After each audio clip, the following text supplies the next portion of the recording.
Assalamualaikum warahmatullahi wabarakatuh.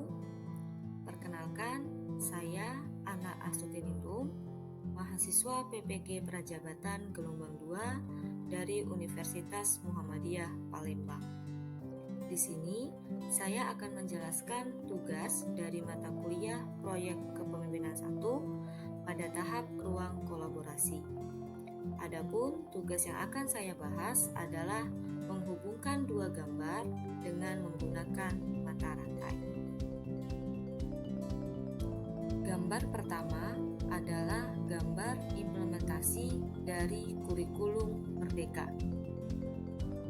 Sedangkan untuk gambar yang kedua, terlihat peserta didik semangat, aktif, dan senang dalam mengikuti pembelajaran. Kedua gambar tersebut akan dihubungkan dengan mata rantai. Sebelum membahas lebih lanjut mengenai mata rantai di antara kedua gambar, di sini saya akan menjelaskan mengenai implementasi kurikulum Merdeka. Ada beberapa poin yang saya tuliskan. Yang pertama adalah pembelajaran paradigma baru. Pembelajaran paradigma baru artinya pembelajaran yang banyak berpusat pada peserta didik. Jadi, dalam kurikulum Merdeka saat ini, guru bukan lagi sebagai pusat pembelajaran, melainkan sebagai fasilitator. Yang kedua, terdapat Merdeka Belajar dan Merdeka Mengajar. Merdeka Belajar artinya peserta didik dapat bebas memilih mata pelajaran yang diminatinya sesuai dengan bakat dan potensinya. Sedangkan dalam Merdeka Mengajar, guru diberikan kebebasan untuk mengatur dan mengelola proses pembelajaran yang terjadi di dalam kelas disesuaikan dengan kebutuhan peserta didik. Dan yang ketiga, terdapat kodrat alam dan kodrat zaman. Kodrat alam diartikan sebagai lingkungan alam tempat peserta didik itu berada, baik itu kultur budaya maupun kondisi alam geografisnya.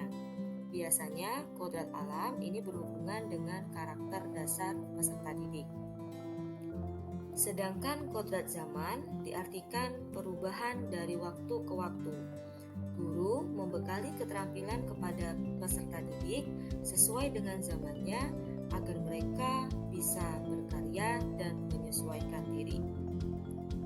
Kemudian yang terakhir, di dalam implementasi kurikulum Merdeka terdapat pembelajaran yang bermakna serta menyenangkan. Pembelajaran bermakna artinya pengetahuan yang didapat itu dapat diterapkan dalam kehidupan sehari-hari dan dapat digunakan untuk menunjang pengetahuan yang selanjutnya. Sedangkan pembelajaran yang menyenangkan artinya dalam proses pembelajaran para peserta didik tidak mengalami tekanan dalam hal apapun. Setelah membahas implementasi dari kurikulum Merdeka, selanjutnya adalah mata rantai yang digunakan sebagai penghubung di antara kedua gambar. Pada mata rantai ini ada beberapa hal yang harus diperhatikan. Yang pertama itu adalah guru.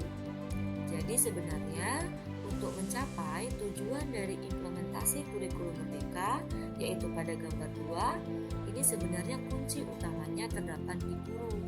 Guru harus kreatif dan inovatif agar dapat menciptakan pembelajaran yang tidak monoton. Kemudian yang selanjutnya adalah fasilitas.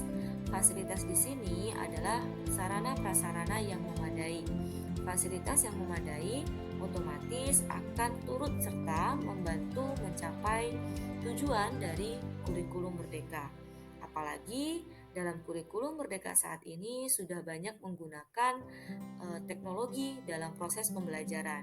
Jadi alangkah baiknya jika setiap sekolah, setiap kelas itu dilengkapi dengan fasilitas yang mencukupi. Dan yang ketiga, terdapat proses pembelajaran yang menyenangkan. Seperti yang sudah dijelaskan sebelumnya, bahwa dalam kurikulum Merdeka, ini peserta didik tidak boleh merasa tertekan ketika mengikuti pembelajaran.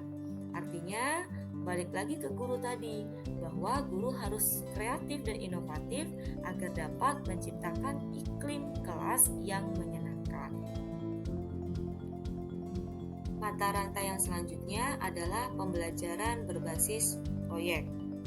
Dalam pembelajaran berbasis proyek ini akan banyak melibatkan peserta didik. Seperti yang dijelaskan sebelumnya, bahwa dalam kurikulum Merdeka, pembelajaran harus banyak berpusat pada peserta didik. Maka salah satu pembelajaran yang dapat digunakan adalah pembelajaran berbasis proyek ini. Karena dalam pembelajaran ini nantinya peserta didik diwajibkan untuk dapat menghasilkan suatu produk atau karya. Yang selanjutnya adalah pembelajaran interaktif. Pembelajaran interaktif ini secara sederhana diartikan sebagai metode pengajaran yang banyak melibatkan peserta didik secara aktif dalam proses pembelajaran. Jadi pengertiannya hampir sama untuk pembelajaran berbasis proyek. Dan yang terakhir adalah dengan memberikan evaluasi yang tepat. Evaluasi atau penilaian ini adalah untuk melihat sejauh mana pemahaman yang telah dimiliki oleh peserta didik, serta untuk melihat apakah dalam proses pembelajaran tersebut sudah berhasil atau belum. Evaluasi yang tepat artinya dalam memberikan penilaian itu harus disesuaikan dengan kemampuan dan potensi dari peserta didik. Kemudian, dalam memberikan penilaian, guru juga tidak boleh hanya memberikan penilaian secara sumatif, tapi juga harus memberikan penilaian secara formatif.